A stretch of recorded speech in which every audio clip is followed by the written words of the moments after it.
Hey, everybody.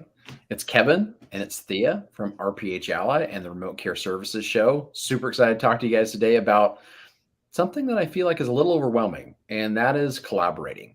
It's easy to work with ourselves. Sometimes it's easy to be able to be, we talked about this morning, easy to be the filter, much more difficult to actually make the decisions and make them matter and connect the dots with other people. And so Thea is going to walk us through how we can do that and make a first step in making it easier for you.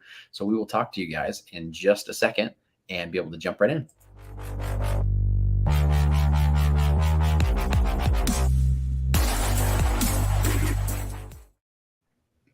What up, Thea? How's Not life? much. I've missed Good, you. good here. All smiles. We're getting to the Easter break holiday for us around here. And so the kids are crazy and we're going to go into a long weekend. Off we Oh, go.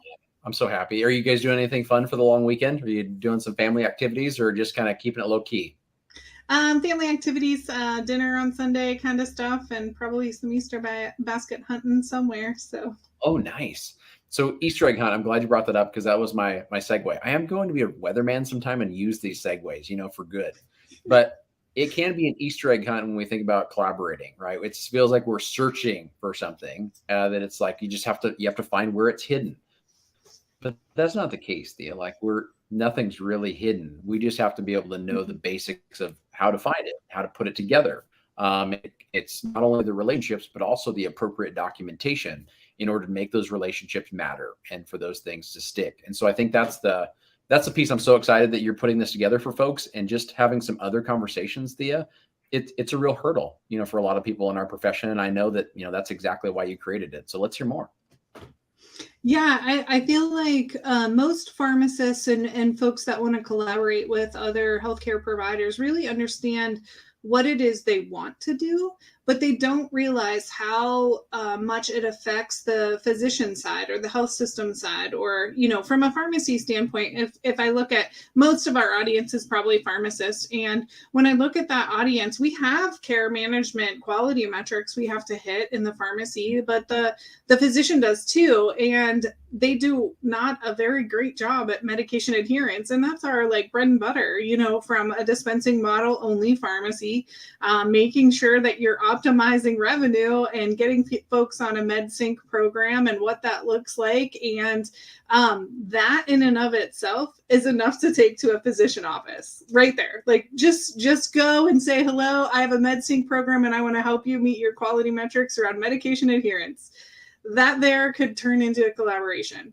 That's doctor detailing. That's selling your services. Whatever you want to call it, it's going and opening your mouth and letting the world know what you're doing in pharmacy today. Scary, Thea. We It have is to get in scary. front of people. We have to maybe have a couple awkward circumstances. So with that though, Thea, I think that in this course in particular, the steps I think that's one beautiful thing is because you're doing a level of like personalization here, like those worries about, I don't know what to do when I go into a doctor's office in the first place, even to get this collaboration or service agreement kind of started and rolling. When it comes to just this course and kind of what you want to be able to detail out for people, tell me this, Thea, I guess in the first place, when you were making it, was this something that you struggled with personally? Yes. 5 years ago, I did not have someone helping me build these collaborations. I had people telling me it was possible. I had people telling me that they did it, but I had no one helping me learn how to do it. And it's a learned skill. It is no different than tying your shoes. It really isn't. It's the same stuff, different day, different doctor, same document. It's the same document you sign when you have a telephone. You get a new cell phone carrier. Service agreement, there you go, you just signed it. So it's really just outlining the opportunities of what I want to do for them, or what services I think that they could value from. Now, they don't have to sign it, like they can say, no, I don't want it. But previously, I would have had a conversation with the doctors or the physician assistants or someone in the office, even the office manager. And I would say, do these sound like something I can bring a luncheon and talk to you more about. And that conversation has already started. So I would say that the folks that utilize this course to its ability has already, they've already planted the seed with the physician. They're like neighbors and they've talked about it, or you saw them at church, or you went to the office and had a luncheon. So that's kind of where this starts. I kind of pick you up right there for this particular mini course. And that aligns with 1 hour call. I'm just trying to get the first interaction you have with me is a 1 hour call. I get to know what your service lines are. I get to know what your heart is on for the patients and why you're doing this. And then I start asking questions. And I ask these questions around really setting the stage for what you're going to have to fill in on a service agreement and how that document really looks. Now, at the end, you kind of do some homework, watch a couple of videos, and then come back to me. And at the end of that second hour, so you get 2 full hours with me, and that aligns with me being able to help you clearly make sure that you have a document ready to go to the legal team, just for a quick review. Not that they have to craft it or create it or anything. They just need a quick review, their stamp of approval for signatures from the physician. At that same time, I like to leave time to be able to, in that second hour, leave time to be able to talk about the talking points on what I've felt have been important over the last 5 years and what has like kind of gave me a few stumblings along the way as well. So I like to make sure that, yes, you're coming to me for a document to help you, but it also comes down to setting you up to be able to understand where the physician is coming from and where the pharmacists are coming from and the services on, I dive into the quality metrics and easy talking points. Like, these are easy talking points around this quality metric. These are easy talking points around that, depending on service lines that you want to provide. So I really try to help augment as many consultant pharmacists as I possibly can with keeping it flexible, but also like very specific around quality metrics, so that you don't go in there looking like a fool and not knowing that they have quality metrics too, and they have med adherence, and here we are. That's just my example, but you kind of get where I'm at, Kevin. Well, I mean, I think not only that, Thea, but I love that you're not wanting to just go, here's your gardening gloves, here's your seeds, here's your potting soil, Godspeed. Hope something grows. Best of luck, buddy. Yeah. Right. And so I think that's the difficult thing. And the other piece that I love about it is the evergreen kind of principle behind it. Like, I would love for people to be coming back and doing other things with you, over time, which I'm sure those relationships will be cultivated. And one thing to really push out there is, I know Thea is going to do this on a one-on-one basis now, because she wants to develop those relationships, but soon that will not be available. So make sure you're taking advantage of it as soon as you can. But the other piece that I think is just important there is, once you set up one service agreement, and understand the way you set that up, what you have to think about, et cetera, you can use that exact same principle and make the next one and the next one and the next one. And so there's the ability for you to really leverage, everything that you're learning inside of it. But tell me this, Thea, why is that important? I mean, so that folks kind of understand with the stumbling blocks you've come across, why is it important that it's just not a LegalZoom experience of, Thea's done this is how she's broken it down, here's the documentation and paperwork, strip out her name, put your name in, and go? Because I feel like that is some offerings that are out there, in all the world, of us just thinking this is how easy it is. We're just stripping documentation, putting in our own names, and then going forward with kind of a legal-esque component. What makes service agreements in the clinical space different that would not be appropriate and would be less successful for you? I think it's buy-in. I think you won't be able to talk about it if you don't write it. And I feel like that tripped me up for a lot of providers was around, I didn't write my first one. I had a lawyer do it for me. And it wasn't my wording. It wasn't my understanding of what was in that document.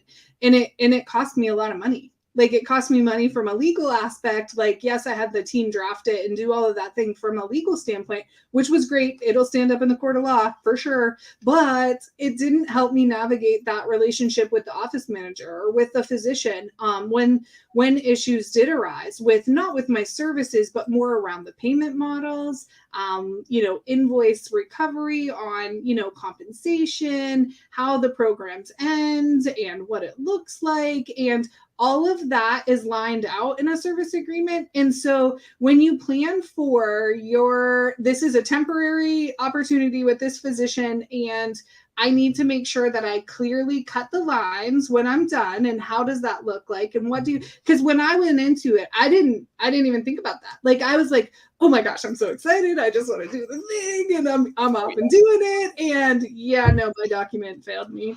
It did. And it was drafted by a law office that I trust. I mean, it really was. And so I just don't want to leave consultant pharmacists out in the world of, a hope and a prayer like I had 5 years ago. And I get lots of questions around, what does the document look like? I know last week we kind of talked about my poll, and the final results came in this week or earlier this week, and it was talking to doctors was the number one problem. And so when we talk through, yes, you're going to need to know what you want to offer. Okay, so you say you're a PGX consultant and you want to get into care management space because you want that reoccurring revenue that may not be there. Okay, well, what part of it? What part syncs with what you're doing? Like, think about those things, offer those kind of services to really align, to be able to talk to the physician offices and get into that area so that we can set you up and dot your I's and cross your T's for every step along the way, including ending contracts. It's interesting to hear you emphasize that kind of, Thea, that's part of the plan, but it has to be because, in the very beginning, you have to make sure that you have a successful exit strategy for everyone involved, including the patients that are involved you're taking care of, because sometimes things, don't work out. And also it just lays out the foundation of this is what would occur if it doesn't. Sometimes it's a selling point, to be perfectly honest. It's like, hey, this is how easy I'm making it for you. And these are the things that go back to you, if part ways. But I do think the boilerplate element you mentioned there, Thea, from my experience doing sales in telepharmacy and telemedicine, that has been a problem. For a lot of people that come from a non-healthcare background, they're coming in saying, I want a boilerplate template. We're just going to push these across and people will keep, signing them like a SaaS model. Not the case. They want to know specifics related to their facility, specifics related to their patients, how you're going to take care of the folks that they are entrusted to take care of. And that kind of detail inside of a contract made a huge difference when it came to turnover, because Thea and I are honestly hoping like you're not just signing with one physician, like you're not doing one office. So you need to make sure that you are going in there, getting a quick sale and able to start the service, right? And I think that's another thing that slows people down that we might not realize from the outside looking in is that the more robust and difficult and dense your contracting is, that's not easy for you to be able to explain and break down for the entire team that you're working with, that's going to slow your sales cycle significantly and sometimes kill deals. And so I love that you've highlighted that a couple times. Yeah, I think killing the deal is not being able to talk about the document that's in front of you. I don't care if it has the lawyer's backing and all of that has your name on it. And if you're not able to talk about it, they'll never sign it. Just how it is. They want to trust you. You don't know them. A lot of people don't know these physicians when they're walking in and asking for these service lines. And so if you don't, how are they going to trust you if you're fumbling over a single service document? And so really creating that document and offering the support there through this coaching mini course really is going to set you up to look like an expert. And I know that pharmacists that I know that are out here doing consulting work are experts in all their fields, like not just care management, but all of them. And so I feel like I know that pharmacists are the experts, and why not look like an expert with just a single document? And the course also will go through collaborations, collaborative practice agreements as well. I don't spend a lot of time on that because I move. The secondary video that you get is actually in regards to the collaboration practice agreements. And those are more state specific and not as cookie cutter, but I feel like you can't walk into an office and demand their trust. With a collaborative practice agreement, that's what you're assuming is a lot of trust. And I know I keep hitting this on every live, but it comes back to, I want to see pharmacists succeed in this care management opportunities out there right now, telehealth, consulting, whatever it is. And, I feel like going in with a service agreement, after pilot, after year one, start looking and building into those collaborative practice agreements by state specifics if allowed, and go from there. But it is part of the thing. I don't emphasize it enough because most people don't need it right off the bat, but I help offer that and at least assistance in some examples of what that looks like for the growth of the business as well.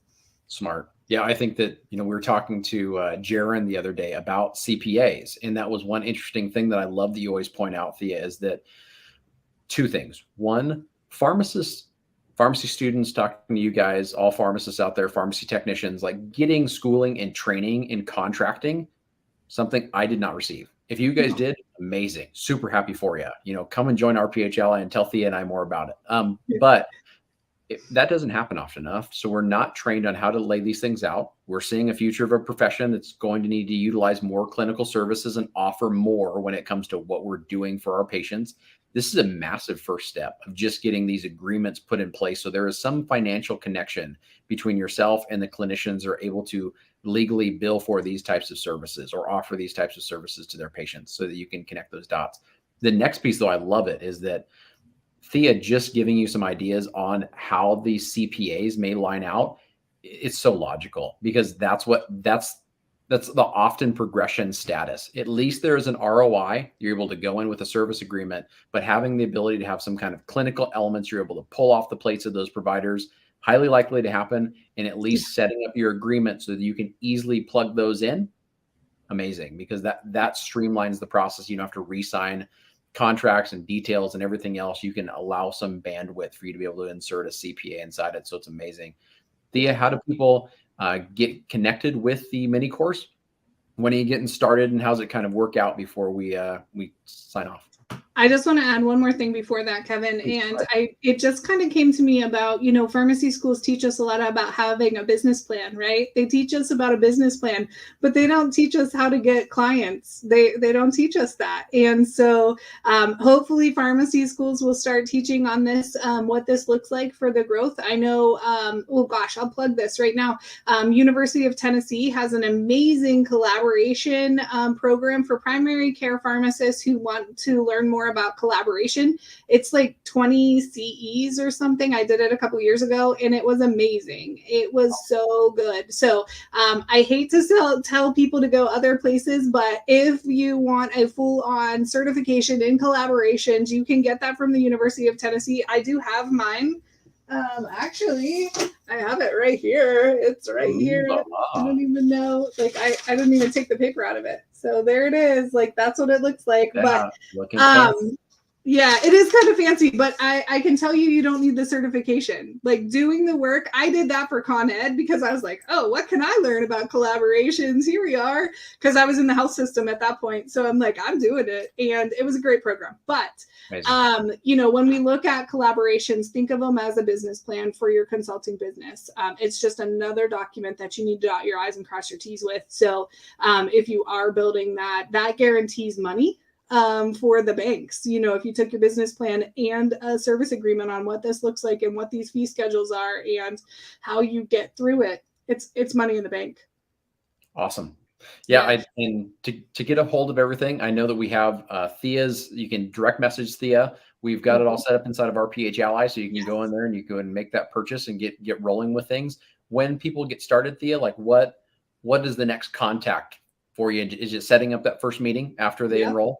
Yeah, they enroll, they get a link to enroll. And at that point, you get put right on my calendar. And so that's pretty exciting stuff right there. There's no waiting. There's no team. It's just me. You get me. Hopefully you like that.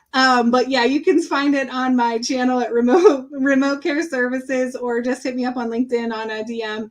And I can send you out that link. And I'm taking right now, I have another 5 spots for April, and I have 10 spots for May. So coming up quick here, but I'm hopeful that those May appointments will go quickly, as we are talking at the Healers in Healthcare. Yeah, so getting a live event there going on, Con Ed available, and I'm speaking, and Kevin will be there. So come see us in Cincinnati, May 5, 6, and 7. Yeah. No, we're super excited to see you guys there. If you can't make it to Cincinnati, Christina did open up a virtual opportunity for you as well. But Thea and I would rather meet you in person. Yeah.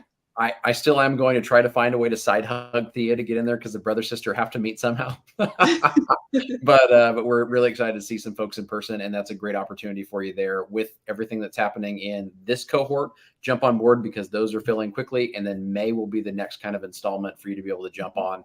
It's going to be limited because it's one-on-one time with Thea, and then we can talk about some expansion from there. But excited to see you guys there. If you have any questions or anything related to remote care services you want to share, your expertise, you're doing something in the space, jump on over to the Remote Care Services channel and let us know all about it. We're excited to be able to work with you and to hear from you.